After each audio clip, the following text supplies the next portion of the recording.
Hello friends, आपका हमारे channel शाश्वत सत्य में स्वागत है। हिंदू धर्म की प्रत्येक पूजा में तुलसी का अपना एक अलग ही महत्व होता है। भगवान विष्णु की प्रिय होने की वजह से लक्ष्मी रूप माता तुलसी के बिना भगवान कोई प्रसाद ग्रहण नहीं करते, परंतु माता तुलसी भगवान शिव और गणपति जी की पूजा में नहीं चढ़ाई जाती। आखिर ऐसा क्या कारण है जो माता तुलसी भगवान शिव और गणपति जी की पूजा में नहीं चढ़ाई जाती? आइए जानते हैं। पूर्व जन्म में तुलसी माता का नाम वृंदा था। वह जालंधर नाम के एक राक्षस की पत्नी थी। वह राक्षस वृंदा पर भी काफी जुल्म करता था। जालंधर को सबक सिखाने के लिए भगवान शिव ने विष्णु भगवान से आग्रह किया। तब विष्णु भगवान जी ने छल से वृंदा को यह पता चल गया कि विष्णु जी ने उनका पतिव्रत भंग किया है, और यह पता चलने के बाद उन्होंने विष्णु जी को श्राप दिया कि आप पत्थर के बन जाओगे। तब विष्णु जी ने माता तुलसी को बताया कि मैं तुम्हारा जालंधर से बचाव कर रहा था। तब विष्णु जी बोले, अब मैं तुम्हें श्राप देता हूँ कि तुम लकड़ी की बन जाओगी। इस श्राप के बाद वृंदा तुलसी का पौधा बन गई। शिवजी की पूजा में तुलसी की जगह बेलपत्र चढ़ाए जाते हैं, क्योंकि माता तुलसी शापित थी और वह जालंधर नाम के एक राक्षस की पत्नी भी थी। दूसरा, शिवजी की पूजा में तुलसी पत्र इसलिए भी नहीं चढ़ाया जाता क्योंकि वे भगवान श्री हरि की पटरानी थी, और तुलसी जी ने अपनी तपस्या से भगवान श्री हरि को पति रूप में स्वीकार किया था। एक बार की बात है, जब गणेश जी गंगा के किनारे तप कर रहे थे। वहीं माता तुलसी अपने विवाह की इच्छा पूर्ण करने के लिए तीर्थ यात्रा कर रही थी। सभी तीर्थ स्थलों पर भ्रमण करते हुए वह एक दिन उसी गंगा के तट पर आ पहुंची जहां भगवान गणेश तप कर रहे थे।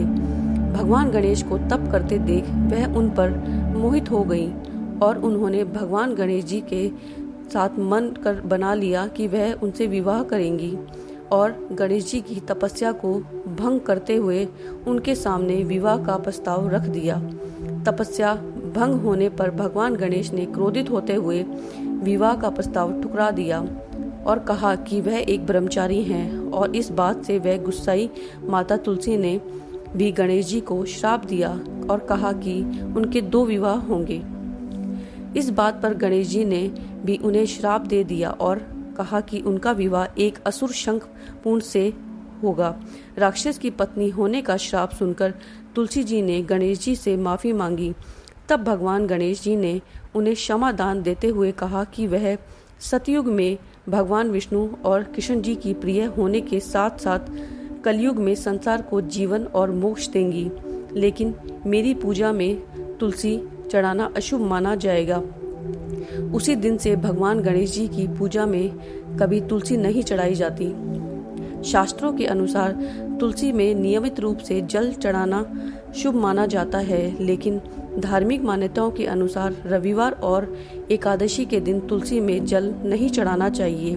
दरअसल मान्यता है कि रविवार और एकादशी के दिन तुलसी माता का भगवान विष्णु के लिए निर्जला व्रत एकादशी का व्रत रखती थी। ऐसे में यदि तुलसी में जल चढ़ाया जाता है तो तुलसी माता का व्रत भंग हो जाता है, जिसका दोष तुलसी में जल अर्पित करने वाले को लगता है, और भगवान विष्णु की कृपा दृष्टि प्राप्त नहीं हो पाती और जीवन में नकारात्मकता शक्तियों का वास होने लगता है।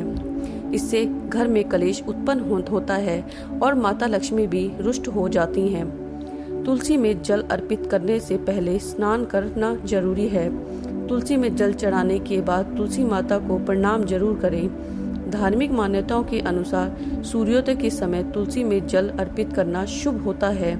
तुलसी के पत्तों को कभी भी चबाकर नहीं खाना चाहिए। ऐसा करना तुलसी माता का अपमान माना जाता है। फ्रेंड्स, हमारा आज का वीडियो यही समाप्त होता है। आशा करती हूँ हमारे द्वारा दी गई जानकारी आपको उपयोगी लगी होगी। अगर वीडियो पसंद आया हो तो हमें कमेंट में जरूर बताएं, एवं चैनल को सब्सक्राइब करना ना भूलें, एवं बेल के आइकन को दबा दें ताकि हम आप तक महत्वपूर्ण एवं रोचक वीडियो पहुंचा सकें। धन्यवाद।